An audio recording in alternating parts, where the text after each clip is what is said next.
जो अपना समाज है वो बड़ा भोला भाला है, सीधा सच्चा है। और भोला भाला ना होता, सीधा सच्चा ना होता तो फिर इस आज़ादी के 70-75 साल बाद भी इतनी असुविधाओं में, परेशानियों में नहीं होता, क्योंकि वो दोस्त दुश्मन को पहचान ही नहीं पाया।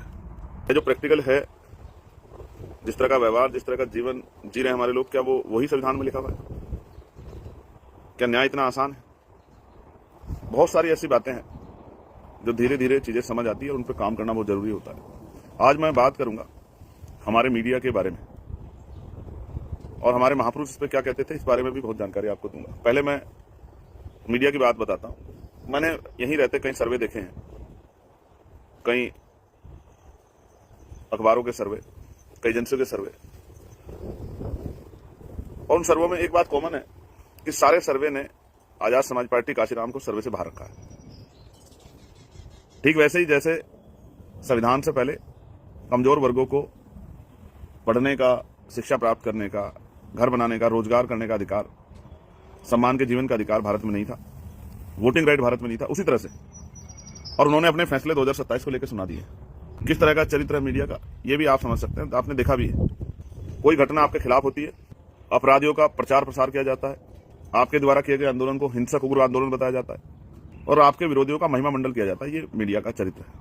और मीडिया का चरित्र हो भी क्यों ना, क्योंकि इतने बड़े बड़े चैनल्स बनाए, इतने बड़े अखबार बनाए हैं, तो बिना सरकारी विज्ञापन के चल नहीं सकते हैं। मिशन की वीरांगनाओं, आपको इससे घबराना नहीं चाहिए।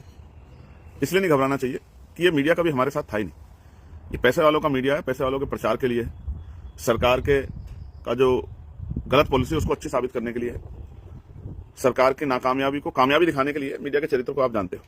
ये आपको सर्वे से गायब कर सकते हैं, लेकिन जनता के दिलों से गायब नहीं कर सकते। ये आपको आपके खिलाफ दुष्प्रचार कर सकते हैं, भले आपका प्रचार करें ना करें, लेकिन दुष्प्रचार करें, लेकिन समाज में जो संघर्ष आप कर रहे हैं उसको नहीं रोक सकते। मैं इस बात की गारंटी आपको देता हूं। आप ही सोचो अपने घर बैठ के, क्या उन पर मीडिया ने चर्चा की कि आजाद समाज पार्टी इतनी बड़ी रैली कर रही, लेकिन विपक्ष ने या सत्ता पक्ष ने कोई छोटी सी रैली भी की जिसमें 10,000 लोग आ गए, तो उस पर भी बहुत बड़ा, देखिए कितना बड़ा जो है क्लेश कर दिया चुनाव का। देखिए कोई कई घटना होती है तो मीडिया महिमा मंडल करता है कि साहब इन्होंने ये कर दिया, इन्होंने ये कर दिया, ये कर दिया, ये कर दिया, और जब वो आदमी निर्दोष पाया जाए छोटी सी कटिंग देते हैं कि भाई वो निर्दोष पाएगा, लेकिन उससे पहले उसको अपराधी साबित कर देता मीडिया।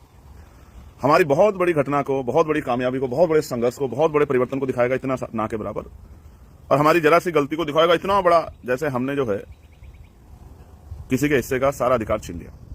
तो ये मीडिया की हिम्मत नहीं दिखाने का कि देखिए चंद्रशेखर आजाद, जिनको कहते थे वो पश्चिम उत्तर प्रदेश में नेतृत्व करते हैं, जिनको कहा जाता था वो तो जो है एक पार्षद नहीं बना पाएंगे अपनी पार्टी का, जिनको कहा जाता था कि वो हवा बुल के बुलबुले हैं, जिनको वहां नैंदाज किया, यहां भी नैंदाज करने की हिम्मत और कोशिशें की जा रही है। कि देखिए 500-500 लोग दूसरे देश में अपना काम छोड़ के गुरु घर में, ये पता लगने के बाद कि चंद्रशेखर हमारा भाई, हमारा बेटा आ रहा है, सुनने के लिए, आशीर्वाद देने के लिए, विश्वास दिलाने के लिए साथ खड़े हो रहे हैं, ये बताने की हिम्मत मीडिया में नहीं। पिछली बार मैं जिस गाड़ी में बैठ के घूमा, वो गाड़ी हमारे लोगों ने मेहनत से की, तो उन्हें चला देखा चंद्रशेखर करोड़ों गाड़ी में घूम रहे हैं, लेकिन ये नहीं बता रहे कि जिस गाड़ी में मैं घूम रहा हूँ वो गाड़ी यहाँ हमारे लोग, जो भारत में 90% लोग उसको गाड़ी को नहीं खरीद सकते, वो गाड़ी हमारे लोगों ने यहाँ खरीदी है मेहनत करके। इसलिए मैं आपसे कह रहा हूँ, ये जो मीडिया है, ये भले सर्वे में आपको ना दिखाए, लेकिन जमीन पे आपको इतनी मेहनत करनी है, जमीन पे इतनी संघर्ष करना है, भाईचारा बनाना है कि ये किसी भी तरह की साजिश से आपको आगे बढ़ने से ना रोक पाए। किस तरह के शब्दों से, चाटुकार, लालची, स्वार्थी, गद्दार, भीमासुर, इस तरह के शब्दों से बाबा साहब को नवाजा। और बाबा साहब किसी का हक छीनने के लिए नहीं आए थे, अपने लोगों के लिए हक मांगने के लिए आए थे। सिर्फ बाबा साहब नहीं आए थे, मुस्लिम भाईचारे के लोग भी आए थे, सिख भाईचारे के लोग भी आए थे, लेकिन टारगेट बाबा साहब को किया गया। लेकिन जब वो यहां अपनी बात उन्होंने रखा, तो यहां के मीडिया ने लिखा कि बाबा साहब पक्के भारतीय हैं, राष्ट्रभक्त हैं, देश के सच्चे सपूत हैं। उन्होंने अपनी बातों में भारत की बात तो रखी, लेकिन अपने लोगों की बात भी रखी, अपने लोगों के सच्चे नेता हैं बाबा साहब अम्बेडकर। ये बात यहां के अखबारों ने लिखी, और वहां के अखबारों ने बाबा साहब का चरित्र हनन किया। हम भी आने वाले समय में अपनी पत्रिकाएं और अपना अखबार शुरू करेंगे अपने लोगों तक अपनी सच्ची बात पहुंचाने के लिए। हालांकि ये सोशल मीडिया है, बाबा साहब तो कहते हैं जाति एक सीढ़ी है, जो जिस जाति में पैदा होगा वो उसी जाति में मरेगा, क्योंकि जाति व्यवस्था भारत की स्तर की मजबूत है। तो ऐसा कौन सा नया कानून आया है जिसमें दलित पिछड़े वर्ग के लोग जनेऊ धारण करके ब्राह्मण हो जाते हैं? क्योंकि हम ये जो आंदोलन चला रहे हैं अपने महापुरुषों के कर्ज को उतारने के लिए और उनके सपनों को पूरा करने के लिए, और किसी को डराने धमकाने दबाने के लिए नहीं, अपने लोगों के हालात बदलने के लिए चला रहे हैं। इसलिए हमें आंदोलन चलाना ही है। आपने कभी देखा कि आपकी गली मोहल्ले में है सर्वे? और मैं आपको एक बात क्यों कह रहा हूं, मुझे सर्वे और से फर्क नहीं पड़ता, लेकिन ये परसेप्शन है जो लोगों के दिमाग में बनाया जाएगा, जिससे कि लोग ये सोचें कि भाई हमारी पार्टी तो कमजोर है, और अपनी पार्टी के प्रति वो सोचेंगे भाई अगली इस बार तो नहीं बन पा रही हमारी पार्टी, ताकत अगली बार बना लेंगे। लेकिन मैं आपको फिर आगाह करना चाहता हूं, आपका एक एक वोट विरोधियों को चुनौती देगा, आपको शक्ति देगा। जिस जिले में आपकी ताकत बनेगी उस जिले के अधिकारियों को काम करने के लिए मजबूर करेगा। जिस जिले में आपकी शक्ति बनेगी उस जिले में आपके साथ होने वाले अन्याय को रोकने का काम करेगा। आपका एक एक वोट मुझ जैसे लाखों आजाद समाज पार्टी भीमारे कार्यकर्ताओं को हिम्मत ताकत देगा। जय भीम, जय भारत, जय संविधान, जय मंडल, जय जोहार, जय लोकतंत्र, जय विज्ञान, जय जवान, जय किसान। आजकल मैं बिना बताए लाइव आ जाता हूं और उसका कारण यह है कि समय का बड़ा परिवर्तन है। 15-16 घंटे का फर्क है और मैं जब सुबह उठता हूं तो चेक करता हूं संगठन के लोगों के मैसेज, अखबार की कटिंग, कई घटनाएं,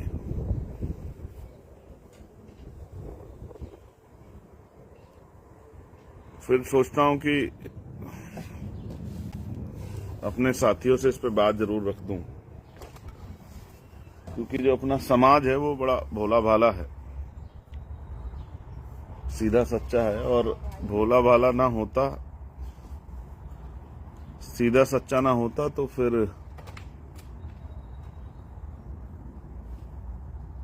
इस आजादी के 70-75 साल बाद भी इतनी असुविधाओं में, परेशानियों में नहीं होता, क्योंकि वो दोस्त दुश्मन को पहचान ही नहीं पाया।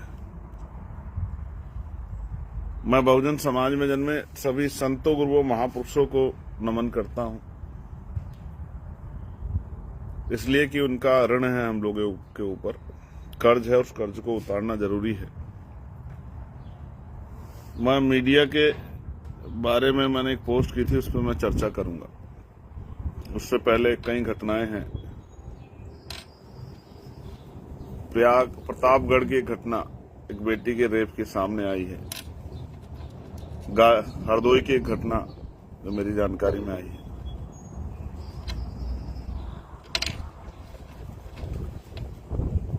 गाजियाबाद में जो बाबा साहब अम्बेडकर की प्रतिमा तोड़ी गई, उसकी भी जानकारी मेरे संज्ञान में आई है। और भी हरियाणा में जो एक फर्जी इनकाउंटर हुआ है, गोली लगी है, उसमें मैंने रात ही अधिकारियों से बात की थी। ये तमाम अन्याय जो हैं ये चिंता का सबब है, लेकिन आपको ये भी समझना पड़ेगा क्या वास्तविकता में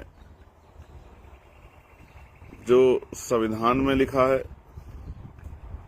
कागजों में लिखा है, वो जमीन पर है, प्रैक्टिकली है, या जो प्रैक्टिकल है, जिस तरह का व्यवहार, जिस तरह का जीवन जी रहे हैं हमारे लोग, क्या वो वही संविधान में लिखा हुआ है? क्या न्याय इतना आसान है?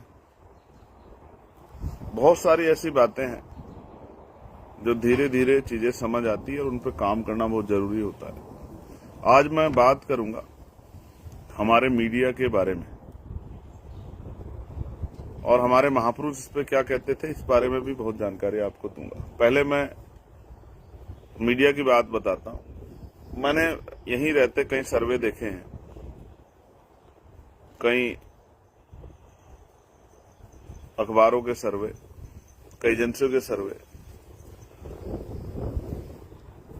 और उन सर्वों में एक बात कॉमन है कि सारे सर्वे ने आजाद समाज पार्टी काशीराम को सर्वे से बाहर रखा है।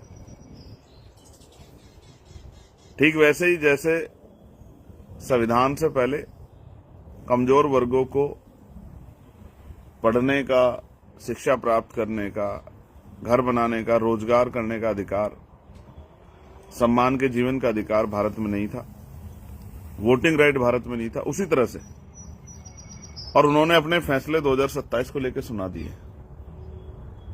अब भारतीय मीडिया के चरित्र से आप अनजान नहीं। किस तरह का चरित्र है मीडिया का, ये भी आप समझ सकते हैं, आपने देखा भी है। कोई घटना आपके खिलाफ होती है, अपराधियों का प्रचार प्रसार किया जाता है, आपके द्वारा किए गए आंदोलन को हिंसक उग्र आंदोलन बताया जाता है और आपके विरोधियों का महिमा मंडल किया जाता है। ये मीडिया का चरित्र है। और मीडिया का चरित्र हो भी क्यों ना, क्योंकि इतने बड़े बड़े चैनल्स बनाए, इतने बड़े अखबार बनाए हैं,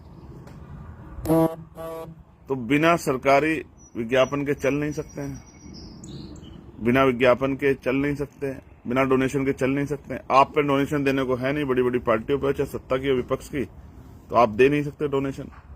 सरकारें दे सकते हैं, विपक्ष दे सकता है मजबूत। इसलिए वो आपकी बात नहीं करती। इससे आपको घबराना नहीं चाहिए मेरे बहादुर साथियों, आपको इससे घबराना नहीं चाहिए। मेरी बहनों, मिशन की वीरांगनाओं, आपको इससे घबराना नहीं चाहिए। इसलिए नहीं घबराना चाहिए कि ये मीडिया कभी हमारे साथ था ही नहीं।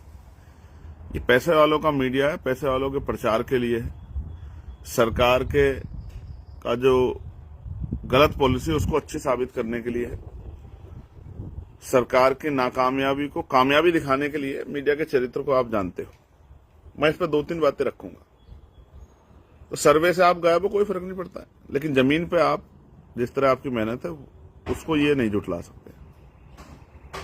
ये आपको सर्वे से गायब कर सकते हैं, लेकिन जनता के दिलों से गायब नहीं कर सकते। ये आपको आपके खिलाफ दुष्प्रचार कर सकते हैं, भले ही आपका प्रचार करें ना करें, लेकिन दुष्प्रचार करें, लेकिन समाज में जो संघर्ष आप कर रहे हैं उसको नहीं रोक सकते। मैं इस बात की गारंटी आपको देता हूं। हमें अपनी मेहनत से दुश्मन के मनी माफिया मीडिया का मुकाबला करना है, ये हमारे नेता कहते हैं। तो मैं पहले अपने महापुरुषों के बारे में, इस बारे में बात रखने से पहले मैं एक चरित्र आपको बताता हूं मीडिया का। जैसे मैं यहां हूं और 2 यूनिवर्सिटियों में मेरा लेक्चर है, मुझे जाना है, अपने साथियों से मिलना है, वहां पढ़े लिखे लोगों से, उनसे डिस्कशन करना है कि यहाँ की पॉलिसियों पे, और वहां हम किस तरह की पॉलिसियां और आगे ला सकते हैं पावर में आने के बाद। क्योंकि अब मीडिया डिबेट्स होंगी वहां, जब हम लोग जाएंगे तो जैसे आप किसी बात की घोषणा करोगे कि हम ये करेंगे, जैसे मैंने कहा कि हम अति पिछड़ी जातियों को 15% आरक्षण देंगे, तो आपने देखा कभी चर्चा हुई इस पे? आपकी इतनी बड़ी बड़ी रैलियां हुई, 8 रैलियां आपने की। आप ही सोचो अपने घर बैठ के, क्या उन पर मीडिया ने चर्चा की कि आजाद समाज पार्टी इतनी बड़ी रैली कर रही? लेकिन विपक्ष ने या सत्ता पक्ष ने कोई छोटी सी रैली भी की जिसमें 10,000 लोग आ गए, तो उस पर भी बहुत बड़ा, देखिए कितना बड़ा जो है श्री गणेश कर दिया है। मैंने ऐसी हेडिंग सुनी, श्री गणेश कर दिया है चुनाव का। देखिए माहौल बदल दिया। लेकिन आपके 18 सम्मेलन, 8 रैलियां नहीं दिखी ना मीडिया को। और अखबार में कितना सा खबर छपी, आप कितनी सी, 1 लाइन का स्टेटमेंट। ये है मीडिया का चरित्र। आपकी सारी मेहनत को मीडिया एक कोने में, कॉर्नर में जगह देगा छोटी। जैसे कोई कई घटना होती है तो मीडिया महिमा मंडल करता है कि साहब इन्होंने ये कर दिया, इन्होंने ये कर दिया, ये कर दिया, ये कर दिया। और जब वो आदमी निर्दोष पाया जाए तो छोटी सी कटिंग देते हैं कि भाई वो निर्दोष पाएगा, लेकिन उससे पहले उसको अपराधी साबित कर देता है मीडिया। हमारी बहुत बड़ी घटना को, बहुत बड़ी कामयाबी को, बहुत बड़े संघर्ष को, बहुत बड़े परिवर्तन को दिखाएगा इतना ना के बराबर, और हमारी जरा सी गलती को दिखाएगा इतना बड़ा, जैसे हमने जो है किसी के हिस्से का सारा अधिकार छीन लिया। और यही मीडिया का चरित्र, ये आपने यूजीसी पे भी देखा था। जैसे मैं यहां हूं, मैं यहां अपने लोगों में रह के मेहनत कर रहा हूं, 400, 500 लोग एक एक स्टेट में मुझे सुनने के लिए आ रहे हैं। और वो सिर्फ सुनने नहीं आ रहे, उनके सवाल भी होते हैं मीटिंग के बाद में। वो अपने सवाल रखते हैं, मैं उनको जवाब देता हूं, मैं उनको सहमत करता हूं, और मैं उनसे आग्रह करता हूं कि भारत में रहने वाले अपने परिवारों से कहिए कि वो आजाद समाज पार्टी का साथ दें, आजाद समाज पार्टी के साथ खड़े हो जाएं, ताकत बनाने में मदद करें। तो ये मीडिया की हिम्मत नहीं दिखाने का कि देखिए चंद्रशेखर आजाद, जिनको कहते थे वो पश्चिम उत्तर प्रदेश में नेतृत्व करते हैं, जिनको कहा जाता था वो तो जो है एक पार्षद नहीं बना पाएंगे अपनी पार्टी का, जिनको कहा जाता था कि वो हवा बुल्क के बुलबुले हैं, जिनको वहां नजरअंदाज किया, यहां भी नजरअंदाज करने की हिम्मत और कोशिशें की जा रही है। कि देखिए 500 लोग दूसरे देश में अपना काम छोड़ के गुरु घर में, ये पता लगने के बाद कि चंद्रशेखर हमारा भाई, हमारा बेटा आ रहा है, सुनने के लिए, आशीर्वाद देने के लिए, विश्वास दिलाने के लिए साथ खड़े हो रहे हैं, ये बताने की हिम्मत मीडिया में नहीं। वो क्या दिखाएगा?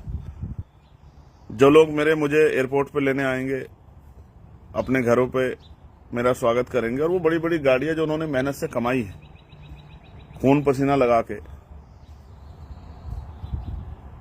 उनको वो दिखाएगा कि देखिए चंद्रशेखर आपका नेता तो बड़ी गाड़ी में घूम रहा है भाई, यानी कि आपका नेता तो बिक गया, ये तो पैसे वाला हो गया।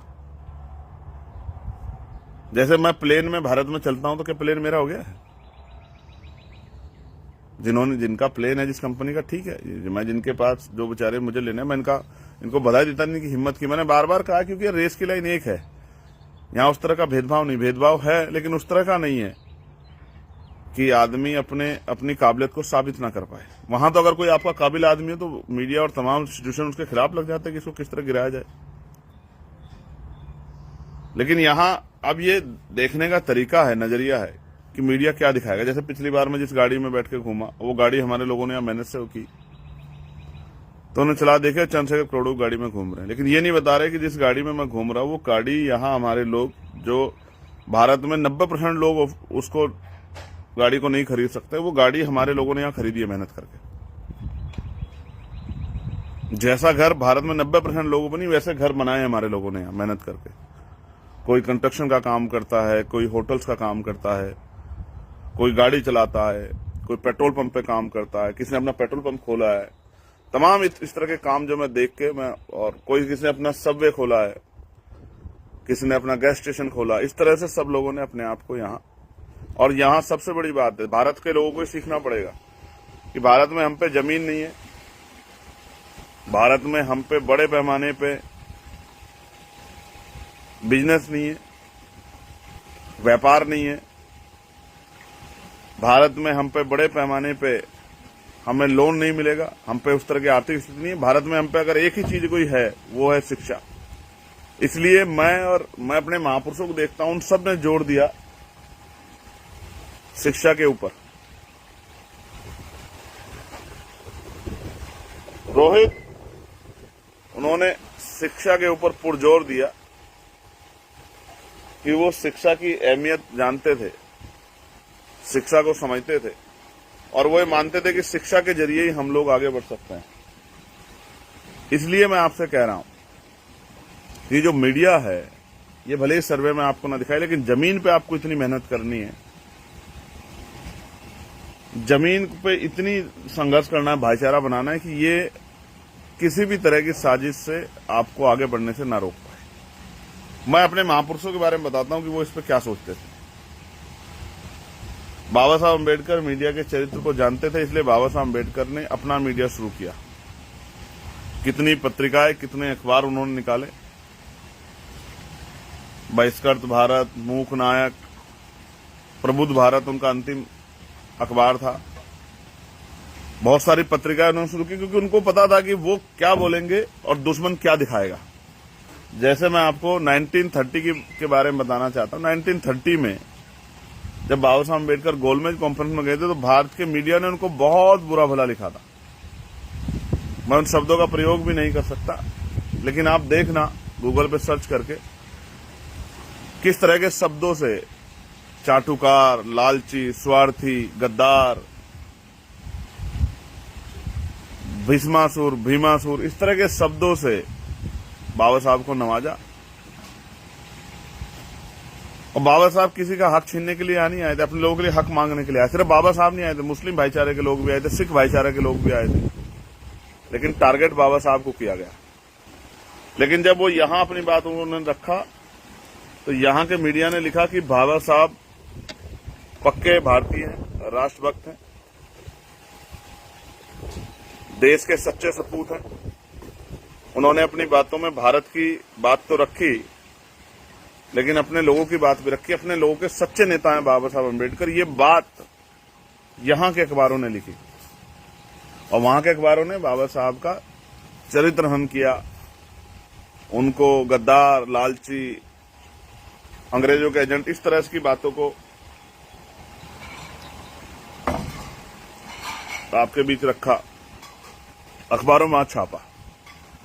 जैसे मैं अभी चश्मा उतार रहा हूं क्योंकि यहां धूप है और मैं ऐसे आंख साफ करूंगा, मैं मीडिया का चरित्र बताता हूं क्योंकि मैं सो के उठाऊं और उठते ही मैंने जो मैसेज वगैरह देखे तो मुझे लगा कि आपसे बात करनी चाहिए, क्योंकि फिर मैं भी बिजी हो जाऊंगा अपनी मीटिंग्स में, जो ट्रैवल करना है और आपके यहां भी शायद अंधेरा हो जाएगा, मतलब रात हो जाएगी आई थिंक।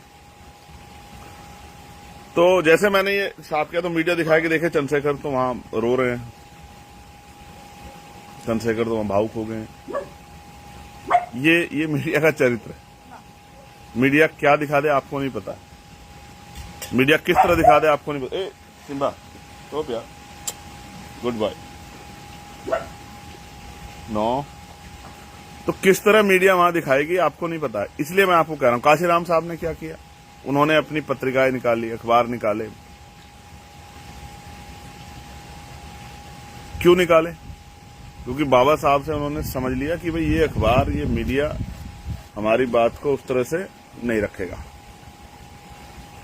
तो उन्होंने अपने अखबार निकाले, पत्रिकाएं निकाली। और हम भी आने वाले समय में अपनी पत्रिकाएं और अपना अखबार शुरू करेंगे अपने लोगों तक अपनी सच्ची बात पहुंचाने के लिए। हालांकि ये सोशल मीडिया है, ये भी इसको जब, क्योंकि ये जल्दी आ गया तो हमें लगा कि इसी को अखबार और न्यूज़पेपर में पैसा कम, उसमें पत्रिका में पैसा नहीं खर्च किया जाए, वो इसी सोशल मीडिया के जरिए बार बार आके अपनी बात रखे हो। लेकिन ये भी एआई का जमाना, मैं कहता कुछ हूं, दिखाते कुछ, कैसी कैसी वीडियो बना देते हैं। अब जाओ केस करने, केस कर दोगे तो कोई कहते हैं आईटी एक्ट में 7 साल तक कोई गिरफ्तारी नहीं, जबकि हमारा आदमी कोई कुछ कह दे। आईटी एक्ट में जो चार्ज है, अपराध जो होता है, धाराएं जो लगती है, उसमें जो सजा है वो 7 साल से कम की है, तो कोई वो नहीं है। रोहित, लेकिन अगर हमारा कोई आदमी एक शब्द कह दे तो उसकी गिरफ्तारी हो जाती है, क्योंकि इस तरह की धारा उसके साथ ऐड कर दी जाती है। तो ये बड़ा विचित्र है कि हमें दुश्मन के षड्यंत्रों का मुकाबला भी करना है, दुश्मनों के जो रूट्स हैं, एजेंट्स हैं, स्लीपर सेल है, उनका मुकाबला भी करना है। अपने जो भोले भाले लोग हैं उनको, जब जैसे अभी एक घटना है मेरठ में, और वो वीडियो मुझे बड़ा टैग किया गया, मुझे वो किया गया कि भाई एक कार्यक्रम हुआ और 10,000 करीब दलित पिछड़े वर्ग के लोगों को ब्राह्मण बना दिया गया। मैं बड़ा हंसा, मुझे लगा कि ये तो बहुत अच्छी बात है कि भाई ऐसे ब्राह्मण बन सकते हैं। मैं उन ब्राह्मणों से आके मिलूंगा जल्दी, जिनको ब्राह्मण किस सर्टिफिकेट के जरिए बनाया गया, कौन सी पद्धति के जरिए बनाया, कॉन्स्टिट्यूशन के कौन से आर्टिकल के जरिए उनको बना दिया गया। मैं जरा भी आके देखूंगा कि जिनको जनेऊ धारण करके ब्राह्मण बना दिया गया है। ये बड़ा मेरे लिए हास्यास्पद था कि भाई क्या ऐसा संभव है जो काम बाबा साहब अम्बेडकर नहीं कर पाया, जो भारतीय संविधान नहीं कर पाया। बाबा साहब तो कहते हैं जाति एक सीढ़ी है, जो जिस जाति में पैदा होगा वो उसी जाति में मरेगा, क्योंकि जाति व्यवस्था भारत की इस तरह की मजबूत है। तो ऐसा कौन सा नया कानून आया है जिसमें दलित पिछड़े वर्ग के लोग जनेऊ धारण करके ब्राह्मण हो जाते हैं? मैं बड़ा इस मामले में थोड़ा सा चिंतित हूं कि ये किस तरह का प्रयास किया गया है। मैं बहुत जिम्मेदारी से आपसे एक बात कहूंगा,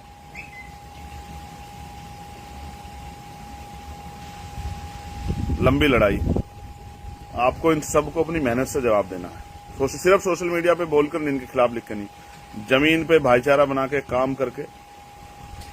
और इस बार जब मैं आ जाऊंगा और 2 जून से जो यात्रा शुरू होगी, उससे पहले बड़े षड्यंत्र होंगे, क्योंकि उस यात्रा से बहुत लोगों की कुर्सियां हिल जाएंगी,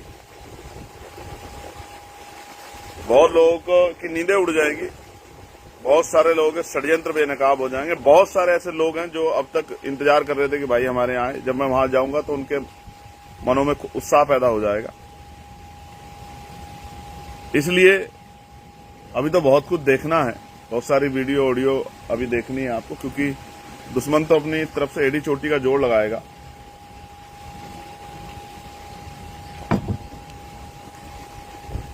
हमें दुश्मन की हर साजिश का मुकाबला करना है, लेकिन उससे लड़के नहीं करना, अपनी मेहनत से शक्ति बना के करना है। क्योंकि हम ये जो आंदोलन चला रहे हैं अपने महापुरुषों के कर्ज को उतारने के लिए और उनके सपनों को पूरा करने के लिए, और किसी को डराने धमकाने दबाने के लिए नहीं, अपने लोगों के हालात बदलने के लिए चला रहे हैं। इसलिए हमें ये आंदोलन चलाना ही है, हर कीमत पर चलाना है। और जो साथी मेरी गैर मौजूदगी में वहां बहुत तेजी से काम कर रहे हैं, मैं सब पे ध्यान देता हूं, 2 घंटे जाग के देखता हूं मैं पूरा क्या हो रहा है। इसलिए मेरी नींद पूरी नहीं हो पा रही यहाँ पे, लेकिन मैं उनको बताना चाहता हूं, मैं आप सब लोग बधाई के पात्र हैं जो बूथ की तरफ जा रहे हैं, जो बूथ मजबूत कर रहे हैं, जो मेरी बात पे पहरा दे रहे हैं, वो सब बधाई के पात्र हैं। आप इस मीडिया को देखो, कोई कहता था कि चंद्रशेखर लोकसभा जीत जाएंगे? कौन से मीडिया ने दिखाया? आप मुझे बता। मजाक उड़ाते थे ना, ऐसे उड़ाने दो उनको मजाक। अगले 8 महीने कोई छुट्टी नहीं लेंगे, ना मैं ना आप तो ले भी लेना, मैं तो नहीं लूंगा। मैं तो तभी छुट्टी लूंगा इस दिन आखिरी वोट गिना जाएगा उत्तर प्रदेश का। ये पानी बंद करना पड़ेगा इसमें, इसने पानी ने जो है एकदम शोर मचा दिया। शायद इसकी भाग उधर प्रजाई जी ने चलाया उधर से ना, मैं 2 बार आवाज लगा चुका, आवाज ही नहीं गई। तो आपने मुझे सुना, धन्यवाद। अब ये सोशल मीडिया इतनी बड़ी शक्ति है कि मैं यहां बैठ के बोल रहा हूं और वहां बैठ के आप लोग लाइव सुन रहे हैं। कल जब मैं गुरु घर में गया न्यूयॉर्क में, आपको बताऊं, मैं बधाई देते बताना चाहता हूं आपको, मैं जाऊंगा देखने के लिए। इन्होंने 2 बड़े काम किए हैं। एक, इन्होंने यहां न्यूयॉर्क में एक रोड का नाम जगत गुरु सतगुरु रविदास जी महाराज के नाम पर रखा है, रखवाया। यहाँ के जो प्रशासनिक अधिकारी हैं और यहाँ के जो पॉलिटिशियन हैं उनसे बात करके, और एक रोड का नाम डॉक्टर बाबा साहब अम्बेडकर के नाम पर रखवाया। तो वही बाबा साहब जिनकी मूर्तियां भारत में तोड़ दी जाती है, वही जगत गुरु सतगुरु रविदास जी महाराज जिनके गुरु घरों पे बुलडोजर चल जाते हैं, उनकी मूर्तियों खंडित कर जाता है। वहां इस अमेरिका में जो कहते हैं कि हम तो 50 साल आगे, वहां हमारे महापुरुषों के नाम पे हमारे लोगों ने संघर्ष करके रोडों के नाम, जो रोड होती हैं उनके नाम रखवा दिए। आप समझिए कि यहां भी हमारे लोग अपने महापुरुषों की विचारधारा का प्रचार प्रसार कर रहे हैं। और वो आपको याद होगा ना कि मनुष्य पैदा होता है, मर जाता है, महापुरुष पैदा होते कभी नहीं मरते, लेकिन महापुरुष भी मर जाते हैं अगर उनका प्रचार प्रसार ना हो।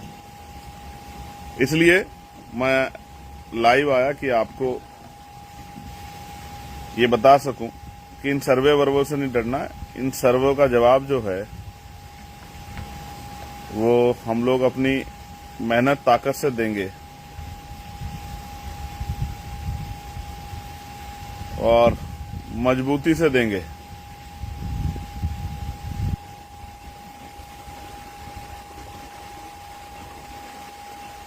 अच्छा, मेरे बात करते मेरे एक साथी हैं, पत्रकार साथी,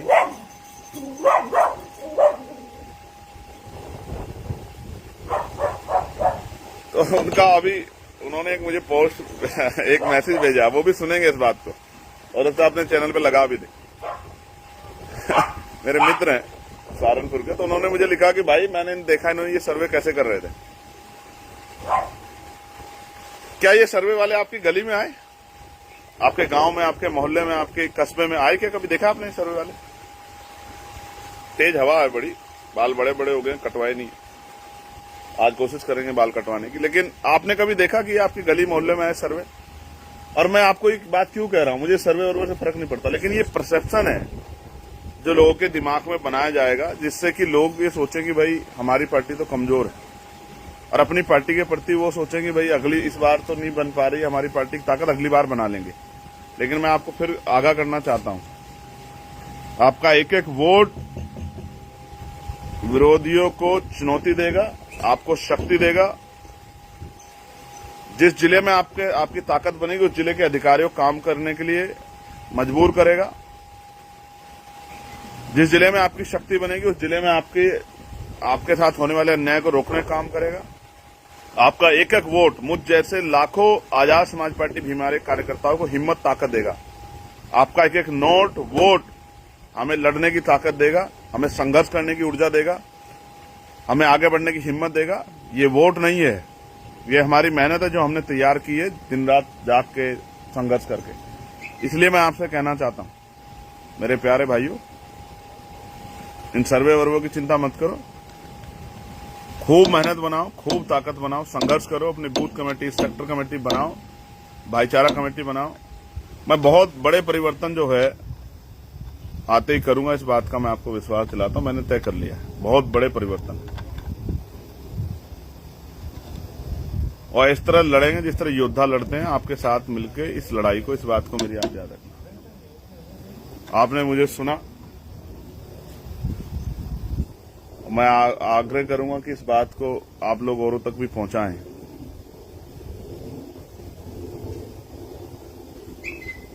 तो ये लड़ाई मंजिल तक पहुंचे। मैं आपका धन्यवाद करता हूं इस बात के साथ कि सरफरोशी की तमन्ना अब हमारे दिल में है और देखना है जोर कितना बाजुए कातिल में। मैं आपका भाई चंद्रशेखर आजाद हर पल आपके साथ। बहुत जल्द आपसे मुलाकात होगी। संघर्ष जारी रखिए, लड़ाई महत्वपूर्ण है। आज की नहीं, बहुत पुरानी लड़ाई है, बहुत पुराना संघर्ष है, लेकिन इसको कामयाब करना है। धन्यवाद। जिन साथियों से बात नहीं हो पा रही है उनके लिए खेद प्रकट करूंगा। जल्दी मुलाकात हो।